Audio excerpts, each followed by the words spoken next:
The first part of your bike you'll want to check to see if your shifting is working well is your shifters. Shifters that don't move freely aren't going to translate to good shifting. The reason why is the shifters with dirt and grease inside aren't going to let your cable move freely, which then doesn't let your derailleur shift the bicycle. So to check, simply pedal the bike and run through your gears. And if you feel a lot of resistance, you'll want to take a spray lubricant or solvent like WD-40 in a rag and simply find a small crack in the shifter and spray a good amount in there. It'll drip all the way out, but it'll really clean out the dirt and grease. So after you've done that and maybe let it sit for 5 or 10 minutes, you should have a shifter that moves quite a bit more freely. If it's still having problems, you'll want to open up the shifter and take a look.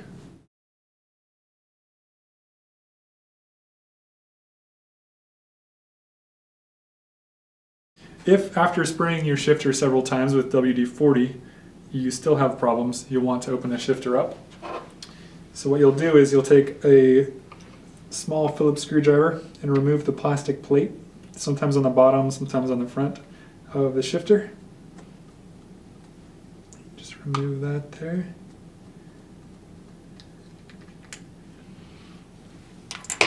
And inside you'll see the moving parts. There's several plates, a spring, and that's what actually does the ratcheting motion.